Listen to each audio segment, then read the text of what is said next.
ಶಿವಾಯ ಗುರುವೇ ನಮಃ. ಶ್ರೀಮಾತ್ರೇ ನಮಃ.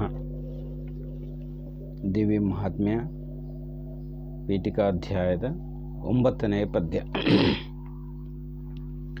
ಸಾಧನಾಗದ ಕಾಮ್ಯಗಳು ತಾವು ಸಾಧನಾಗ್ವವು ದೇವಿ ಚರಿತದೆ.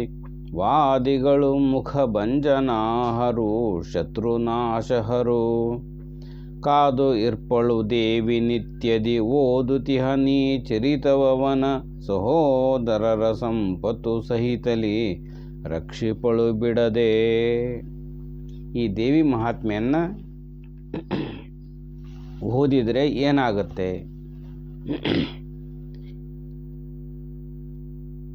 ಅನ್ನೋದ್ರ ಬಗ್ಗೆ ಇಲ್ಲಿ ಹೇಳ್ತಕ್ಕಂಥವರಾಗಿದ್ದಾರೆ. ಏನು ಆಗದೇ ಇರ್ತಕ್ಕಂಥ ಕೆಲಸಗಳು ಕೂಡ ಆಗ್ತವೆ. ನಮಗೆ ವಾದಿಗಳು ನಮಗೇನು ಎದುರು ಮಾತಾಡ್ತಕ್ಕಂಥವ್ರಿದ್ದರೆ ಅವರೆಲ್ಲರೂ ಸುಮ್ಮನಾಗ್ತಾರೆ. ಶತ್ರುಗಳು ನಾಶ ಆಗ್ತಾರೆ. ಆ ಜಗನ್ಮಾತೆ ನಮ್ಮೆಲ್ಲರನ್ನೂ ಕಾಯ್ತಾ ಇರ್ತಾಳೆ, ಕಾದು ನಮ್ಮನ್ನು ಕಾಪಾಡ್ತಾಳೆ. ಜೊತೆಗೆ ಸಹೋದರ ಸಂಪತ್ತು ಸಹಿತವಾಗಿ ರಕ್ಷಣೆ ಮಾಡ್ತಾಳೆ. ಇದು ಸಾಮಾನ್ಯ ಅರ್ಥ. ಇಲ್ಲಿ ಸಾಧನಾಗದ ಕಾಮ್ಯಗಳು, ಆಗದೇ ಇರತಕ್ಕಂತಹ ಕಾಮ್ಯಗಳು ಅಂದರೆ ಸುಮ್ಮನೆ ಆಗೋದಿಲ್ಲ, ಅದು ಪ್ರಯತ್ನಪೂರ್ವಕವಾಗಿ ಆಗಬೇಕು. ಆ ಕಾಮ್ಯ ಯಾವುದು ಅಂದರೆ ಮೋಕ್ಷ. ಅದು ಸುಮ್ಮನೆ ಆಗೋದಿಲ್ಲ. ಅದು ಸಾಧನ ಆಗದೇ ಇರತಕ್ಕಂಥದ್ದು. ಅದು ಸಾಧನೆ ಮಾಡಿಕೊಡೋದು ಆಯಮ್ಮನ ಕೃಪೆ ಆದರೆ ಇವೆಲ್ಲವೂ ಬರೋದು. ಶಿವನ ಆಜ್ಞೆ ಆದ್ರೇ ಇವೆಲ್ಲ ಬರೋದು. ಇದು ಅರ್ಥ. ಮೋಕ್ಷವು ಸಿಗ್ತದೆ ಅಂತ. ದೇವಿ ಚರಿತೆಯಿಂದ ಚರಿತೆ, ದೇವಿ ಚರಿತೆ ಅಂತ ಇಲ್ಲಿವರೆಗೆ. ಚರಿತೆ ಅಂದರೆ ದೇವಿ ಈ ಗ್ರಂಥವನ್ನು ಓದಬೇಕಾ, ಇಲ್ಲಿವರೆಗೆ ಹೇಳಿದರು. ಕೆಲವರು ಯೋಗ ಮಾರ್ಗದಲ್ಲಿ ಅಂತಂದು ಹೇಳಿದರು, ಉಸಿರನ್ನು ಗಮನಿಸ್ರಿ ಅಂತ ಹೇಳಿದರು. ಇದಕ್ಕೂ ಹೊಂದಾಣಿಕೆ ಆಗತ್ತಾ, ತಲೆಬುಡ ಆಯ್ತಾ, ಆಲೋಚನೆ ಬರ್ತದೆ. ಹೀಗೆ ಒಂದು ಹೊಂದಾಣಿಕೆ ಏನಾದರೂ ಇದೆಯಾ, ಏನು ಎತ್ತ ಅಂಥೇಳಿ.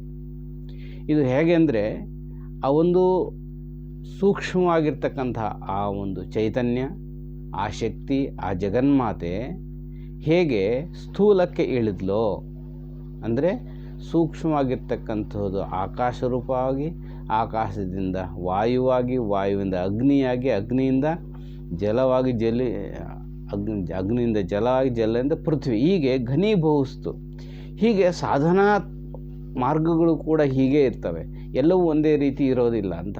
ಈ ಸೂಕ್ಷ್ಮವಾಗಿ ಈ ಧ್ಯಾನ ಮಾಡೋದು, ಒಳಗಿರ್ತಕ್ಕಂಥ ಆ ಚೇತನವನ್ನು ಗಮನಿಸೋದು, ಯೋಗ ಮಾರ್ಗದಲ್ಲಿ ಆ ಉಸಿರನ್ನು ಗಮನಿಸೋದು.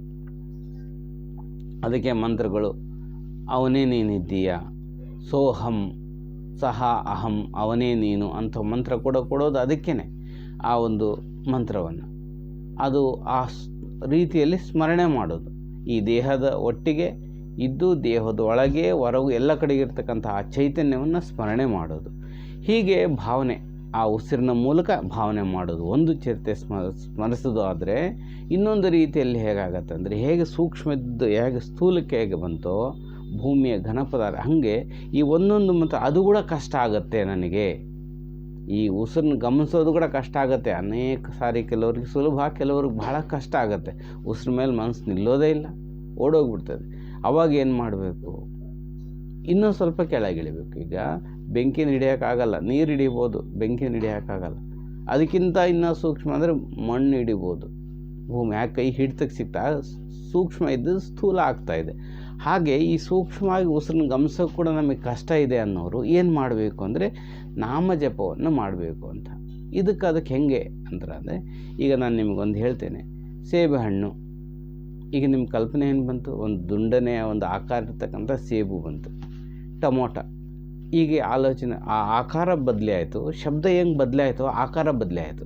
ಅದರ ರೂಪ ಬದಲೇ ಆಯಿತು. ಅದರ ಫ್ರೀಕ್ವೆನ್ಸಿ, ಆ ಒಂದು ಇದು ಬದಲೇ ಆಯಿತು. ಭಾವನೆ ನಿಮ್ಮ ಕಲ್ಪನೆ ಒಳಗೆ ಬದಲೇ ಆಯಿತು. ಆ ಒಂದು ಶಬ್ದ ಇರ್ತದೆ ಅಂದರೆ ಅದಕ್ಕೊಂದು ರೂಪ ಇರ್ತದೆ ಅಂತ ಅರ್ಥ. ಇದು ಸೈನ್ಸ್. ಇದು ಒಂದು ಶಬ್ದ ಇರ್ತದೆ, ಅದಕ್ಕೊಂದು ರೂಪ ಇರ್ತದೆ ಅಂತ. ದಿವ್ಯ ಮಂಗಳ ವಿಗ್ರಹ, ಭಗವನ್ನಾಮಗಳಿಗೆ ದಿವ್ಯ ಮಂಗಳ ವಿಗ್ರಹ ಅಂತ ಕರೀತಾರೆ. ಆ ಚೈತನ್ಯಕ್ಕೆ ಆ ದಿವ್ಯ ಮಂಗಳ ಸ್ವರೂಪಕ್ಕೆ ಒಂದು ನಾಮವನ್ನು ಇಟ್ಟಿದ್ದಾರೆ, ಒಂದೊಂದು ಹೆಸರು. ಆ ನಾಮದ ಮೂಲಕ ಸ್ಮರಣೆ ಮಾಡಿದರೆ ಅದು ಅಲ್ಲಿಗೆ ಸೇರಿಕೊಳ್ತದೆ. ಆ ಸ್ಥೂಲಕ್ಕೆ ಈ ಸೂಕ್ಷ್ಮಕ್ಕೆ ನಾವು ಸ್ಥೂಲದಿಂದ ಸೂಕ್ಷ್ಮಕ್ಕೆ ಸೇರಿಕೊಳ್ತೇವೆ. ಹಾಗೆ ಅದು ಈಗ ನಮಃ ಶಿವಾಯ, ಶಿವಾಯ ನಮ ಅಂತೀವಿ. ಏನು ಹಿಂಗಂದರೆ ಅದು ಶಿವನ ಹೆಸರಪ್ಪ, ಶಿವನ ಮಂತ್ರ, ಅದು ಶೈವರು ಅಷ್ಟೇ ಮಾಡಬೇಕು, ಶಿವನ ಭಕ್ತರು ಮಾಡೋದು ಹಾಗಿಲ್ಲದು. ಓಂ ನಮಃ ಶಿವಾಯ ಅಂದರೆ ಏನು ಅರ್ಥ ಅಂದರೆ, ಒಳಗೆ ನೋಡಿದರೆ ಹೆಂಗೆ ಓಂ ಅಂದರೆ ಸರ್ವವು ಪರಬ್ರಹ್ಮ ಸ್ವರೂಪ ಅಂತ ಅರ್ಥ. ಇಡೀ ವಿಶ್ವ ಅದೇ ಯೂನಿವರ್ಸ್ ಅಂತ. ನಮಃ, ನಮಃ ಅಂತಂದ್ರೇನು ನಮಸ್ಕಾರ. ನಮಸ್ಕಾರ ಅಂದರೆ ಶರಣು ಅಂತಲ್ಲ, ಅದು ನಮಸ್ಕಾರ ಯಾವಾಗಲೂ ಒಳಗಿಂದ ಬರೋದು. ಅಂದರೆ ಥ್ಯಾಂಕ್ಸ್, ನಿಮ್ಗೆ ಯಾರು ಸಹಾಯ ಮಾಡಿದ್ರೆ ಥ್ಯಾಂಕ್ಸ್ ಹೇಳ್ತಿರಲ್ಲ, ಕೃತಜ್ಞತಾ ಸೂಚಕ ಅದು ನಮಃ. ಓಂ ನಮಃ ಕೃತಜ್ಞ. ಶಿವಾಯ, ಶಿವಾಯ ಅಂದರೆ ಮಂಗಳವನ್ನು ಕೊಡ್ತಕ್ಕಂಥದ್ದು. ಮಂಗಳ ಅಂದರೆ ಎಲ್ಲ ಏನು ಒಳ್ಳೆಯದಾಗ್ತದೆಲ್ಲ ಕೊಡ್ತಕ್ಕಂಥವನೇ. ಓಂ ನಮಃ ಶಿವಾಯ ಅಂದರೆ ಹೇ ಭಗವಂತನೇ, ಹೇ ಯೂನಿವರ್ಸ್, ನನಗೆಲ್ಲನೂ ಒಳ್ಳೇದನ್ನೇ ಮಾಡ್ತಾಯ, ಅದಕ್ಕೆ ನಿನಗೆ ಕೃತಜ್ಞತೆಗಳು. ಇಷ್ಟು ಇದರ ಅರ್ಥ ಓಂ ನಮಃ ಶಿವಾಯ ಅರ್ಥ. ಈಗ ನೋಡ್ರಿ, ಇದು ಯಾವ ಜಾತಿಗೆ ಬೇಕು, ಯಾವ ದೇವರ ನಾಮ, ಯಾವ ದೇವರ ಯಾರಾದರೂ ನಮಃ ಶಿವಾಯ ಓಂ ನಮಃ ಶಿವಾಯ ಅನ್ಬೋದು. ಯಾಕಂದರೆ ಇದರ ಅರ್ಥ ಏನಂದರೆ, ನನಗೆಲ್ಲವೂ ಒಳ್ಳೇದನ್ನೇ ಮಾಡ್ತಾಯಿದ್ದೆ, ಅದಕ್ಕೆ ನಿನಗೆ ಕೃತಜ್ಞತೆಗಳು. ಹೀಗೆ ಒಂದು ಮಂತ್ರ ಅರ್ಥ ಹೆಂಗಿರ್ತದೆ. ಶಿವನ ಪರ ಅಷ್ಟೇ ಅಲ್ಲ, ವಿಷ್ಣು ಪರ ಅಷ್ಟೇ ಅಲ್ಲ. ಈ ಭಾಗ ಬಂದಿದ್ದು ಯಾವಾಗ ಅಂದರೆ ಅದು ಸಂಕುಚಿತ ಬುದ್ಧಿ ಆದಾಗ. ಇದು ಇಲ್ಲದಾಗ ಯಾರಾದರೂ ಜಪ ಮಾಡ್ಬೋದು ಓಂ ನಮಃ ಶಿವಾಯ. ಈಗ ಭವಾನಿ, ಭವಾನಿ ಅಂದರೆ ಆ ದೇವಿಯ ಮಂತ್ರ. ಆ ಮಂತ್ರವನ್ನು ಸ್ಮರಣೆ ಮಾಡಿದ್ರೆ, ಭವ ಅಂದರೆ ಹುಟ್ಟು ಸಾವು ಇರ್ತಕ್ಕಂಥ ಭವ, ನೀ ಅಂದರೆ ತೊಲಗಿಸ್ತಕ್ಕಂಥದ್ದು, ಅದು ಜನ್ಮವನ್ನು ಕೊಡ್ತಕ್ಕಂಥವಳು, ಎಲ್ಲವೂ ಶಿವನ ಒಂದು ಪತ್ನಿ ಪಾರ್ವತಿ ಅಂತ ಬರ್ತದೆ. ಹೀಗೆ ಅನೇಕ ಅರ್ಥಗಳು ಬರ್ತವೆ. ಆ ಭವಾನಿ ದೇವಿಯನ್ನು ಸ್ಮರಣಿಸಿದರೆ ನಮಗೆ ಸಂಸಾರದ ಹುಟ್ಟು ಸುಖ ದುಃಖಗಳು ಅಂದರೆ ಜನ್ಮ ಮರಣ ದುಃಖಗಳಿಂದ ಹೊರಗಾಗ್ತಕ್ಕಂಥದ್ದು. ಈ ನಾಮಗಳಿಗೆ ಅಷ್ಟು ಪ್ರಯೋಜನ ಇರ್ತಕ್ಕಂಥದ್ದು. ನನಗೆ ಯಾವಾಗಲೂ ಶುಭವನ್ನು ಕೊಡ್ತದೆಯಾ ಓಂ ನಮಃ ಶಿವಾಯ ಅಂದರೆ ಅವು ಶುಭಗಳೇ ನಮ್ಮನ್ನು ಅಟ್ರ್ಯಾಕ್ಟ್ ಮಾಡ್ತವೆ, ಅವು ಆಕರ್ಷಣೆ ಮಾಡ್ತವೆ.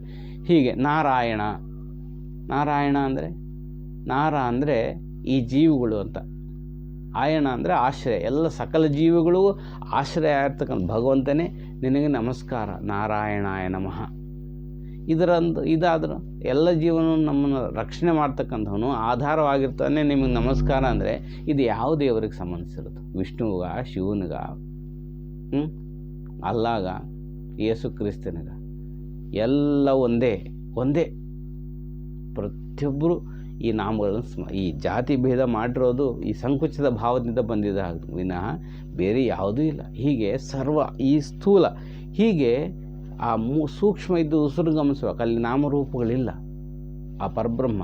ಅದಕ್ಕೆ ನಮಗೆ ಅದು ಸಿಗೋದಿಲ್ಲ, ಮನಸ್ಸಿಗೆ ಕಷ್ಟ, ಹಿಡಿಯೋದು ಕಷ್ಟ. ಅದಕ್ಕೆ ಒಂದು ರೂಪವನ್ನು ಕಲ್ಪನೆ ಮಾಡಿದರು. ಆ ರೂಪನೇ ಕಲ್ಪನೆ ಒಂದು ನಾಮವನ್ನು ಕೊಟ್ಟರು. ಆ ನಾಮವನ್ನು ಕೊಟ್ಟು ನಮಗೆ ಸುಲಭ ಆಯಿತು, ಮನಸ್ಸಿನಿಂದ ಹಿಡಿಯೋಕ್ಕೆ ಸುಲಭ ಆಯಿತು. ಈ ಸುಲಭವಾಗಿ ದಾರಿ ಸಾಗ್ತಾ ಬಂತು.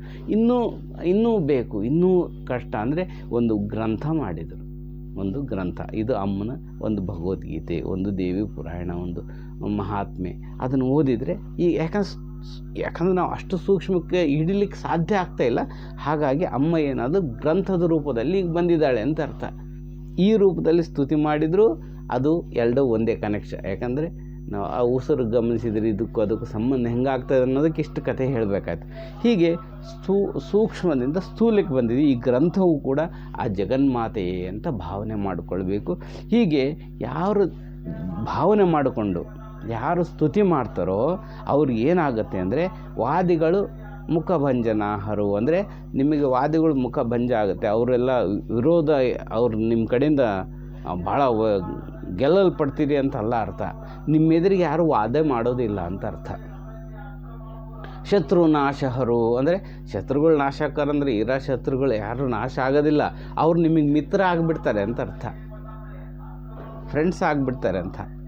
ಆ ಜಗನ್ಮಾತೆ ಯಾವಾಗಲೂ ಕಾದಿರ್ತಾಳೆ. ನಿಮಗೂ ನಿಮ್ಮ ಸಹೋದರರು ಅಂದರೆ ಅಣ್ಣ ತಮ್ಮಂದರು ಎಲ್ಲರೂ, ನಿಮ್ಮ ಬಂಧು ಬಳಗ ಎಲ್ಲವನ್ನೂ ಕೂಡ ಕಾಪಾಡ್ತಿದ್ದಂತೆ ಇದರ ಒಳ ಅರ್ಥ ಹೀಗಿದೆ. ಈ ಜಗನ್ಮಾತೆಯ ಸಹಸ್ರನ ಈ ಒಂದು ದೇವಿ ಮಹಾತ್ಮೆಯನ್ನು ಓದಿದರೆ ಇಂಥ ಒಂದು ಫಲವನ್ನು ಎಲ್ಲರೂ ಕೂಡ ಪಡಿಬೋದು.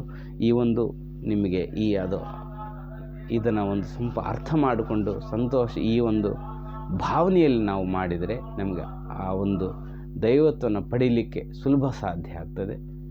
ಶಿವಾಯ ಗುರು ಶ್ರೀಮಾತರೆ.